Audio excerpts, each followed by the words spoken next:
అందరూ ఎలా ఉన్నారు? ఈరోజు మన రెసిపీ వచ్చేసి చూసారా, ఎగ్స్ అయితే బాయిల్ చేసుకున్నా, ఎగ్ పులుసు అయితే చేసుకున్నాం. ఇప్పుడు మనం దానికి కావాల్సిన ప్రాసెస్ అయితే చూద్దాం.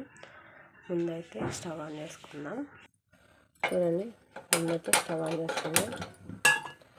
ఆన్ చేసుకున్నాక గిన్నె అయితే పెట్టుకుందాం. ఇప్పుడైతే ఆయిల్ పోసుకోవాలి. చూడండి సార్, ఇప్పుడైతే దీంట్లో ఆయిల్ అయితే వేసుకుందాం.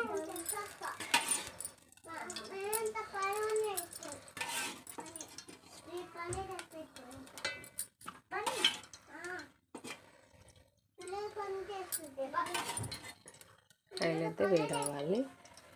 వేడైన తర్వాత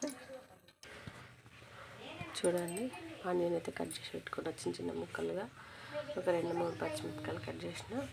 ఇప్పుడు ఆయిల్ అయితే వేడైంది ఫ్రెండ్స్. చూడండి, పచ్చిమిరపకాయలు వేసుకోవాలి. ఇంకా మంచిగా పెట్టుకోండి.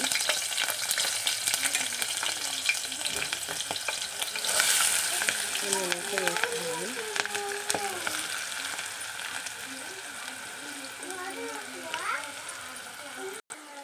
దాంట్లోనే కరివేపాకు అయితే వేసుకోవాలి. కరివేపాకు వేసుకొని కలుపుకోవాలి. కొంచెం చూడండి, కొంచెం వేసుకోవాలి.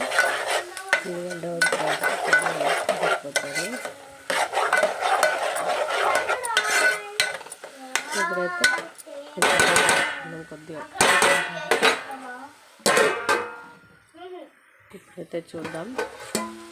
చూసి చూడండి, కొద్దిగా అయితే కొత్తగడ్డలు, కొద్దిగా సాల్ట్ వేసుకుందాం. చూడండి,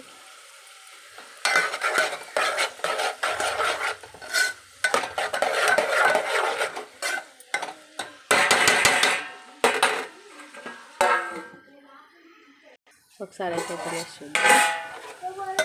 చూడండి, ఇవైతే కొత్తగా ఆనియన్ అయితే ఇప్పుడు అల్లం పేస్ట్ వేసుకుందాం.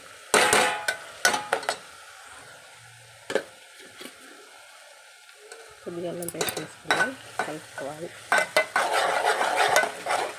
అల్లం పేస్ట్ పచ్చవాసన వస్తుంది, ఫ్రై చేసుకోవాలి. లేకుంటే రాదు.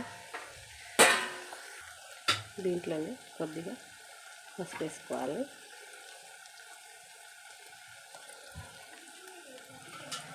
కలుపుకోవాలి.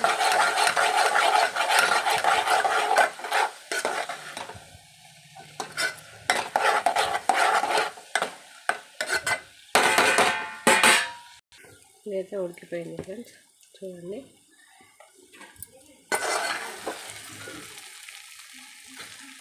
ఈ విధంగా తర్వాత కొంచెం కారం వేసుకున్నాం. ఇప్పుడు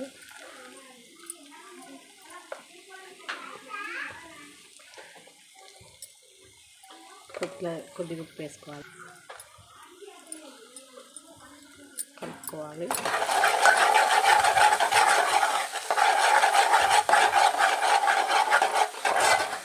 మంచిగా కలుపుకోవాలి. దీంట్లోనే ఎగ్ వేసుకోవాలి.